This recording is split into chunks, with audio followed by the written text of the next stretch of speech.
এরপরে প্রশ্ন, পর্দার ব্যাপারে উদাসীনতার পরিণাম কি? ভাইরা আমার, আখিরাতের পরিণাম তো আখিরাতে, দুনিয়াতেই এর পরিণাম অত্যন্ত ভয়াবহ। পর্দাহীনতা অশান্তির অন্যতম কারণ, অশান্তির অন্যতম কারণ। আমরা দেখেছি যখন আর কোনো কিছু কুলায় উঠতে পারে না, শেষ পর্যন্ত আল্লাহর বিধানের দিকে আস্তে আস্তে মানুষ ফিরে আসে। আল্লাহ জেনার শাস্তি মৃত্যুদণ্ড দিচ্ছেন, আমাদের এক শ্রেণীর লোক বলছে না এটা একটু বেশি বাড়াবাড়ি হয়ে যায়, শয়তানের চক্করে পড়ি করে ফেলাইছে, একটু শাস্তি রাস্তি দিলে হয়, একেবারে মারি ফেলাইতে বলছে, তা কেমন কথা? যখন দর্শন কোনোভাবে থামানো যাইতে আসে না, কয়দিন আগে আমাদের দেশে দর্শনের শাস্তি কি হয়েছে? মৃত্যুদণ্ড হয়েছে।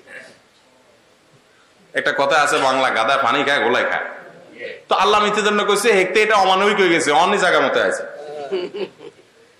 ভারতের মতো দেশ যখন কোনোভাবে দর্শন থামাইতে পারতেছে না, মৃত্যুদণ্ড আইন করতে বাধ্য হয়েছে।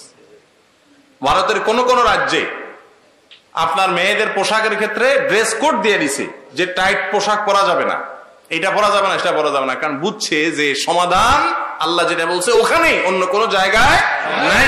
স্মার্টগিরি করে দেখাই, সামান্য কয়দিনের ভাব ধরবেন, সাহেব সাহেব ভাব, জায়গা মতো ঠিকই আসা লাগবে। পর্দা যারা করেন না, আমি মনে করি তাদের মতো নির্বোধ বুদ্ধিহীন মানুষ আর হতে পারে না।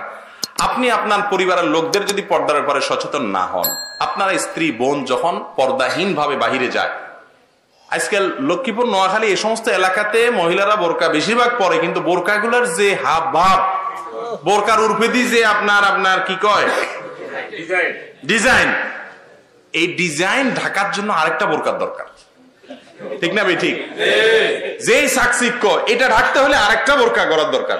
মুশকিল হলো হে বোরকা তো আবার ডিজাইন থাকবে, এটা এরপরে বস্তা বানালে তুমি। দেখেন, আল্লাহ রাব্বুল আলামিন মানুষকে ইজ্জতের পথে আহ্বান করে, আমরা বেইজ্জতের পথে যাই। আপনার স্ত্রী, আপনার বোন, মাকে যখন বেপর্দা নিয়ে যান, মানুষ দেখে খুব সুন্দর সুন্দর পবিত্র চিন্তা করে না? একটা কথা সাফ জেনে রাখেন, কোন মহিলা, কোন মেয়ে মানুষ গায়রে মাহরাম, তাকে যদি কেউ দেখে, তার সৌন্দর্য যদি কেউ দেখে, সে যত বড় আমলদার, যত বড় বুজুর্গ, যত বড় আলেম, যত যাই হোক, এমনকি বুড়াও যদি হয়, কেউ তাকে নিয়ে কখনো বাজে চিন্তা ছাড়া খারাপ চিন্তা করে। সাময়িকভাবে হয়তো ভালো চিন্তা থাকতে পারে, কিন্তু যে কোনো মুহূর্তে বাজে চিন্তা তার মাথায় ঢুকি যাবে, 4 ফুটের লাইনের মতো। কারেন্ট চলে গেছে, দেখিয়েছে, যে কোনো মুহূর্তে আসলেই শেষ, ঠিক না? ঠিক। আল্লাহ তাআলা এমনি বলেননি, সমাজ ধ্বংস হয়ে যায়, ঘরে ঘরে আজ অশান্তি, আগুন। এই সবগুলোর মৌলিক কারণগুলো একটা হলো বেপর্দা। পুরুষদেরকে আল্লাহ তাআলা বলেছেন আগে চোখের পর্দা করতে, মেয়েদেরকে বলেছেন সার্বিকভাবে তাদের রূপ লাবণ্য ইত্যাদি যেন না ডাকে, ওয়ালা ইউবদিনা যিনাতাহুন্না ইল্লা মা যাহরা মিনহা, যেন তাদের সৌন্দর্য প্রকাশ না করে।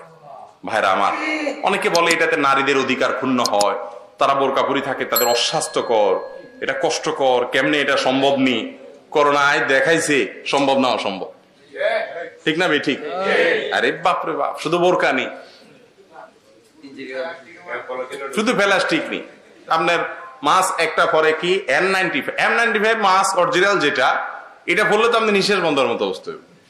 আবার আরেকটা পরে আপনার ওই সার্জিক্যাল মাস্ক, এর পরে আরেকটা কি পরে, এর পরে মাথার টুপি এগিয়ে লাগা। আল্লাহ কয় খাড়া, পর্দা করা অস্বাস্থ্যকর, দেখতো পর্দা করাটাই স্বাস্থ্যকর, ঠিক না? ঠিক। করোনায় এসে পর্দা করাই স্বাস্থ্যকর না অস্বাস্থ্যকর প্রমাণ করছে না? আল্লাহর বিধান মানার ভিতরেই কল্যাণকর। পোলাপান অনেক সময় বহুত পণ্ডিতি করে, মুরব্বীর কথা শুনে না, দরমরা খাইটাই এর ওরা জায়গা তাই ভুল হয়ে গেছে, ঠিক না? ঠিক। ঠিক আল্লাহ তাআলার সাথে পাল্লা দিলে গোল্লা জান লাগবো, আল্লাহর লগে পাল্লা দিলে কোথায় জান লাগবো? গোল্লা জান লাগবো, কাজ হইতো না। এই জন্য পর্দা মানবেন, খবরদার। পর্দা কোনো প্রথা না, অনেকে বলে পর্দা প্রথা। পর্দা আল্লাহ তাআলার মহান বিধান, আল্লাহর নির্দেশ। দায়ুস কারে কয় আপনারা জানেন? দায়ুস কে? আমাদের দেশে বলে অনেক মহিলারা, আমরা শুনতাম ছোটবেলার তখন, বেপর্দা চললে কয় দায়ুস মহিলা, ঠিক না? না, এটা উল্টা শুনছেন সারা জীবন, সঠিকটা কি জানেননি? দায়ুস হলো হদ্দুলারা, পুরুষরা।